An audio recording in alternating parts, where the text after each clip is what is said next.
This is Tindani Mpulabu CL, President and CEO of the Ward A Arts and Culture Council, working in partnership with Philip Pinnell and the Anacostia Coordinating Council. My name is Philip Pinnell. I am the Executive Director of the Anacostia Coordinating Council, which is one of the organizations involved in this project, which is entitled Discovering and Exploring Hillsdale. So many residents are not aware of the fact that they actually live in Hillsdale, which has a very rich history.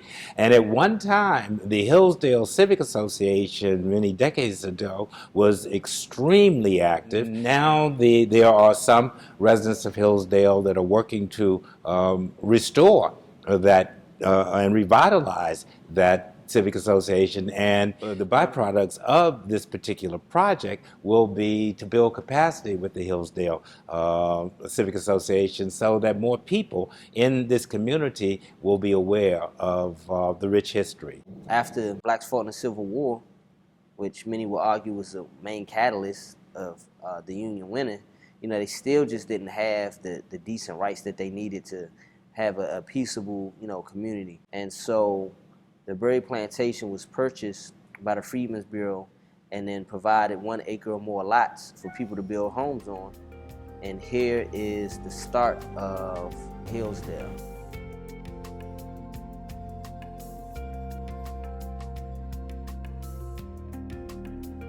My name is Bertha Holliday, and I'm the project director for the Bloomingdale Village Square project. When you have a changing neighborhood, but you still have in that neighborhood significant numbers of old-timers and significant numbers of new-timers, how do you create a sense of community? How do you create a sense of community identity? How do you create a sense of place? And in creating those, how do you do it in a way that promotes continuing diversity, continuing inclusion for all? And that's the challenge that the Bloomingdale Village Square project tries to address. Another thing that we're focusing on is this notion of identity. And here, identity basically involves shared memories, a sense of community, shared history. And that's why we are also focusing a great deal on history, okay, in terms of collecting oral histories and in terms of really developing and sharing broadly what the history of Bloomingdale is. And this neighborhood has an amazing history. What we want at its conclusion is to create this village square as something that will reference the past and envision the future.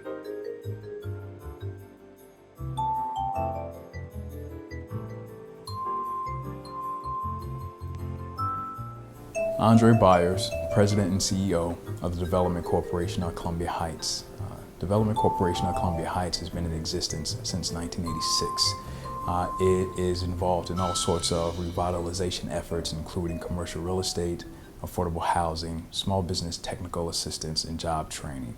The corporation's goals are to improve the living conditions of moderate and lower income individuals in Columbia Heights and the general population overall. It's one thing to train people for jobs. It's another different scenario when you're able to create jobs for people. And so to be in a position to create jobs for people, you're not just training them for opportunities that may or may not exist when they complete their training. You already have the opportunities there waiting for them. So to be able to do that work and to provide opportunities for people, it's the most exciting work one can do. Oftentimes when you go into communities, there is a normal response of, I can't believe they are allowing us to live in these conditions. I can't believe they are allowing this to go on for so long. Columbia Heights is an example of letting go of that notion of they, turning that around and saying, what are you going to do about it? It is within your capability, it is within your hands to change the community in which you live. There is a way to do that. It has been proven. From activists from the 60s onward, people have continued to pick up the flag and improve their neighborhood by themselves, to plan themselves, and then to organize and fight for the resources needed to make that happen. So this initiative is to benefit all those people who are sick and tired of waiting for someone else to come and improve their neighborhoods, and they say, you know what, now it's time we do it ourselves. So I'm standing here in front of the Park Theater on 14th Street, which is really how this project got started. My colleague Paul and I work for Company E, which is a DC-based dance company, and we're based in the Dance Loft on 14th. So we originally started looking into the history of this building, and we found a lot of fascinating things. It's been through a lot of different functions throughout its history, originally as a movie theater, then a thrift store, an automobile dealership, a topless nightclub, a roller rink, and today a dance studio. And in looking at this, we started to unpack all of this history in the neighborhood. So in looking at this building, you can see all the shifts the neighborhood has been through over the years, demographically. As broader as DC history, it really tracks those trends. So that became really interesting to us. And we got the idea of making a website because we really wanted to find a way to share this neighborhood with the whole community and with the people who have lived here. And also as a way to embed ourselves into this neighborhood. One of the reasons that we became interested in this entire historic project was that in beginning the renovations of what is now the Dance Loft on 14 and was once upon a time the historic Park Theater, we found that there were drop ceilings everywhere. Nobody had any idea that just over our head were vaulted ceilings that were part of the original amenities of the space. So much had been hidden but not lost. And this entire neighborhood is the same way. There's a lot here that is not immediately apparent, but that is still accessible, that I think people will find fascinating and contribute to the rich history of the city, but also for everybody who lives here or passes through here, a chance to understand an important part of Washington and a great moment in time for the city. One of the things that we hope that people will take from a documentary like this or a website or any of the information they gather is that they can do some detective work themselves. And you can find fascinating things about the place in which you live, the place in which you work, the cafe you stop in, just by doing a little bit of historic digging. And you can change your understanding of your neighborhood or of your house or of your apartment or of the bus stop you get off at, and make it an elegant and wonderful place to live as opposed to just some place you're stopping into for a few years.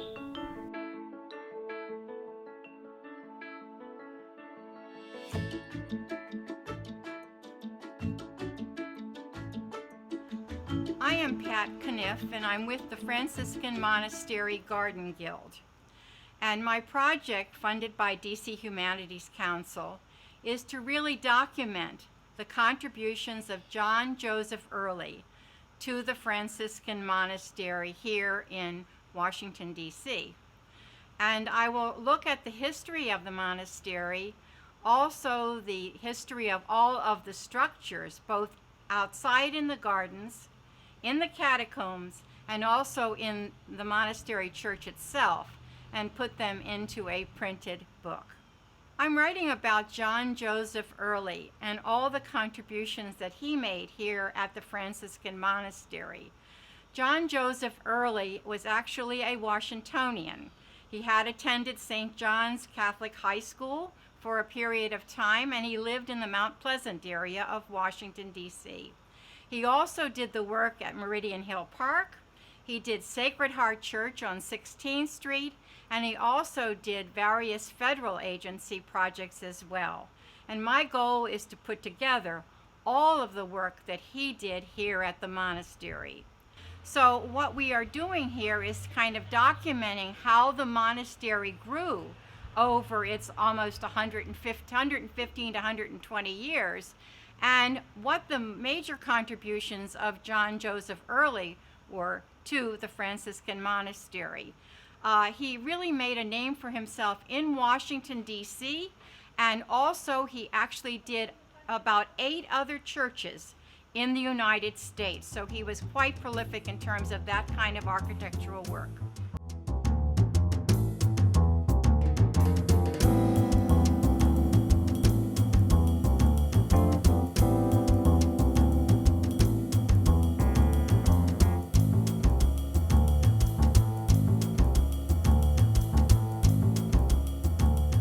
name is Patricia Hobson. I am assisting Pastor Ellis here as we tell the story of the Full Gospel Tabernacle Church and the building in which we stand today that is over 120 years old. As a result of this phenomenal project, we are producing fantastic products. One specifically, a DVD pictorial of all of the footage and photographs that we have gathered during this process. A fantastic oral history report with also photographs that we hope that you will take home with you, a document to remember and know how Full Gospel got its start. Full Gospel Tabernacle has always provided services for the community, mentoring and tutoring. We have music lessons for the children on weekends. We also provide clothing and food for the less fortunate. We have a program called the House of Corn, feeding one ear at a time, where the children are allowed to come and do arts and crafts and after school programs to help them in their classrooms. Our coming to this edifice was predicated on a dream that the Lord had given my mother. She saw 2 sets of double doors and 2 sets of steps. And in the center was a little patch of grass. And the deacon of our church had come to the house and showed her an ad in the newspaper with this address on it. My mother had had the dream about 4 years prior to the deacon bringing that little teeny ad. And we all gathered together, came here, and my mother came into the church and she said, "Oh, those are the double doors that I saw in my dream." Everything. She says, "I see everything that the Lord gave me or showed me except for the cross." We want to thank all of you for your help and your support, for allowing us to tell you our history, our purpose, and our plan here in the Washington, D.C. area. Thank you, and God bless you. Wendy Turman. I work at the Jewish Historical Society of Greater Washington. I'm the Director of Collections. And we preserve and collect history documenting the Jewish community in Washington, D.C. and the surrounding neighborhoods of Northern Virginia and suburban Maryland. We collect photographs and oral histories and objects, and we use them as the basis of all of our educational programs. We do programs for children and adults. We do lots of walking tours, and we have a historic synagogue, which is the largest thing that we maintain in our collection, the 1876 historic Addis Israel Synagogue. And this project that we're doing is to tell some of the stories of some of the people who lived in this neighborhood, some of the immigrant families, how they came to the United States, how they made a living, how they made H Street their home and became a very vital part of this city, and how that neighborhood and that community changed over the course of the 20th century as we saw H Street change with changing populations. The riots in 1968 cleared out a lot of the businesses that were here. A lot of the long-term store owners were displaced. The Atlas was opened up in 1938 as part of the KB theater chain. KB theater chain was owned by the Kogod and Burka families, 2 Jewish immigrant families who opened up a whole chain of movie theaters all over Washington, D.C. Their H Street theater was called the Atlas. You can see it right behind, and it was segregated when it first opened up and only opened up and integrated after 1953 after the Supreme Court decision. The Atlas closed in the 1970s after the riots and just reopened several years ago as part of this whole resurgence of neighborhood activity along H Street. You can learn all about what we're doing on H Street. We've done interviews, oral history interviews with a ton of people who used to live in this neighborhood. We've got wonderful photos and stories of people to share. We'd love to hear your stories, and we'd love to take you on one of our walking tours.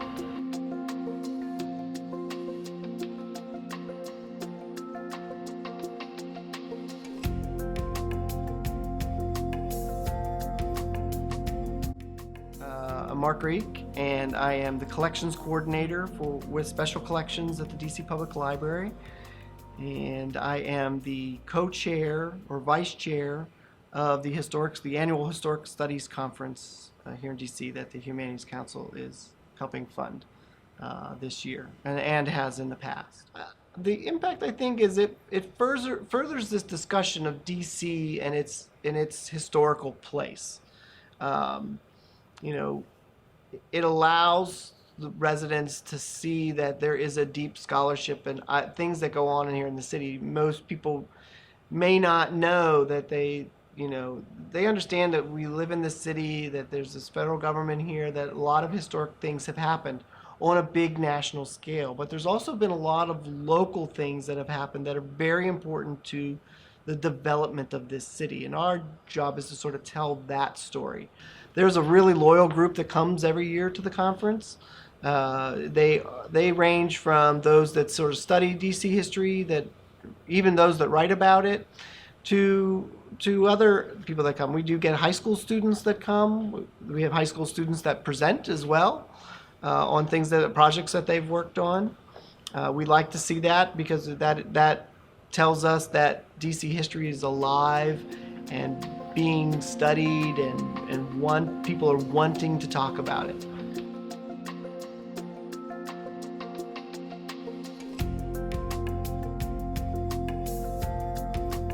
Okay, my name is Kari Yanzame Johnson. I'm the Chief Research Investigator at SRDC. It's a program which has been going on for the past 5 years and focuses on the history of African American communities in the District of Columbia. We've focused on places like Mount Zion, United Methodist Church's community, and other extended communities within the District of Columbia.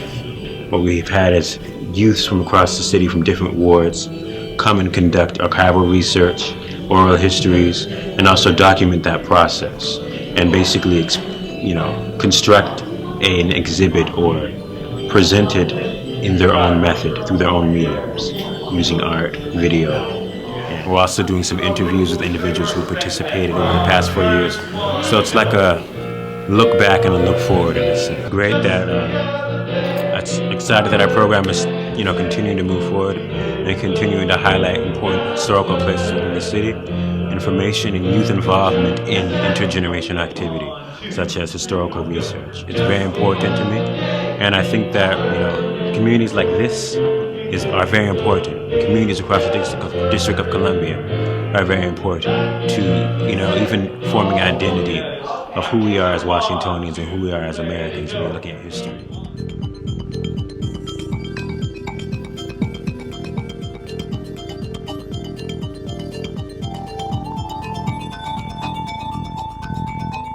My name is Sharon Mazzo. I am a senior at Richard Wright Public Charter School for Journalism and Media Arts. My name is Tiara Gordon, and I attend Richard Wright Public Charter School for Journalism and Media Arts. So the Whispers of the Barracks Row project, it tells about how old stores, well, not really old stores, but like how the community used to be from the 1960s to 2010. And it also tells how people feel about the kids of Richard Wright, or like kids in general from schools walking up and down Eastern Market.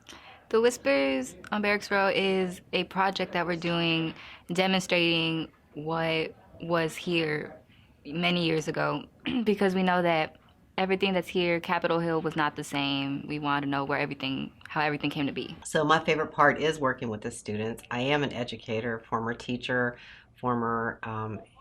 I am an administrator still, but former principal. So, and literacy is really my passion. So anything that has to do with reading and writing and learning about history and culture, I support. So I enjoy working with the students and having them really take charge. Yes, we can map it out and we can do some of the, we scaffold it for them, but they really take on the project and it becomes their own. So this is our 4th year on Barracks Row in the Blue Castle at this school. We feel like we are becoming part of the fabric of the community. We don't want to be sidelined just because we're at the bottom of Barracks Row. We want people to know that we're here. We feel that we're a part of 8th Street. So I wanted to do this project with the students so that they would feel a part of 8th Street, that they would feel ownership and take pride in 8th Street and what the history has been and what they're currently contributing to the history of Barracks Row.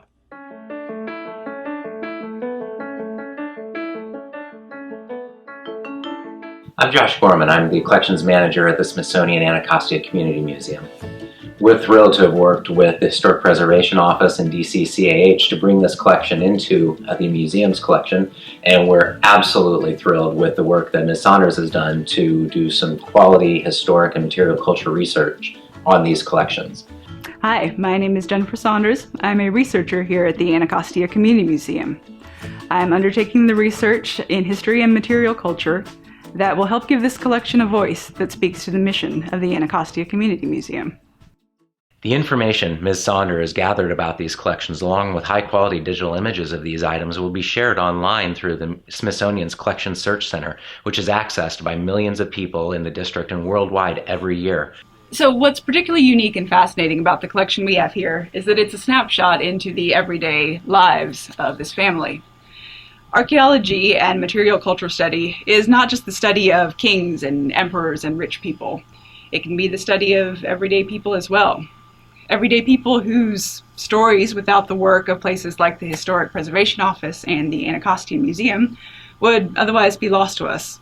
The stories we can learn from these collections about Annie and Olivia tell their story about how they struggled to build a life and a family and a future in this time of American change in the late 19th and early 20th century, just like residents in Berry Farm and throughout the district are struggling to build a life and a future for their families in the district today.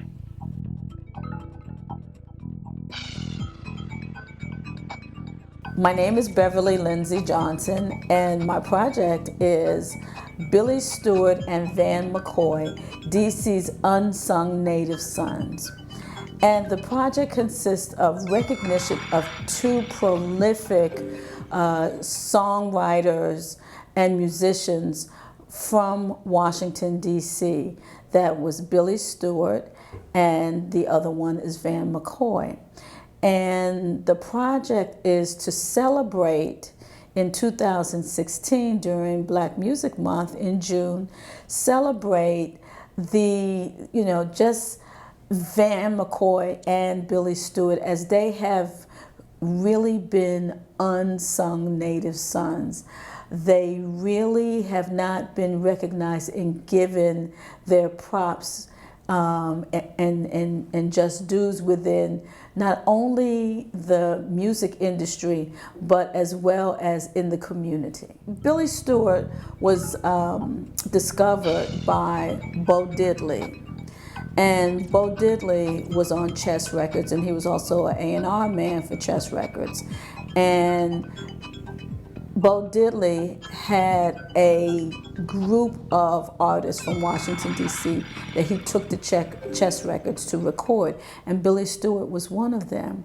And Billy Stewart recorded songs such as I Do Love You, Sitting in the Park, Summertime, Cross My Heart, Fat Boy, and the list goes on and on and on.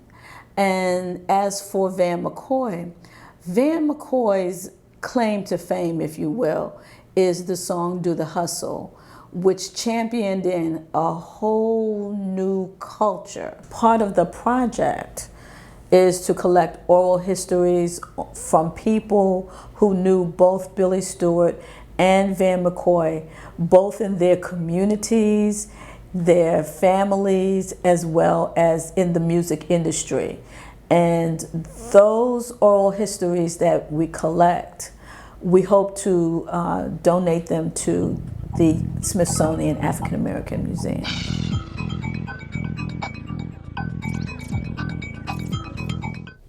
My name is Deborah Grimstead, and I'm the writer for the guide to the River Terrace Education Campus medallions. The project's about a public art installation that is going to be on the exterior fence of the River Terrace Education Campus. The campus was formally opened in the fall of 2015 after a complete renovation and modernization of the River Terrace Elementary School, which originally opened in 1952. Our grant was to write a guide to accompany the medallions that are the public art installation for the fence on the exterior of the River Terrace Education Campus. The significance of the medallions is that they graphically represent the history of the River Terrace area, beginning with prehistoric times, including the Native American tribes, the colonization of the area by the Europeans, the development of the River Terrace neighborhood, DC's only planned unit development on the Anacostia River with free and open access to the Anacostia River, and the organizations that came out of that neighborhood as a result of the many African American families that were the original owners of homes there and made a delightful village in which to raise their children. Information on the history of a Washington, D.C. neighborhood, a Washington, D.C. area will be available to everyone who has internet access. Washington, D.C. being the capital of the United States of America, people think it's all about monuments and the Washington Monument and the Capitol and other federal buildings, but really there are many, many neighborhoods throughout Washington, D.C., some even beginning before the Civil War. River Terrace didn't start until 1937, but there's a great history to be shared, and that's what we've done with the website.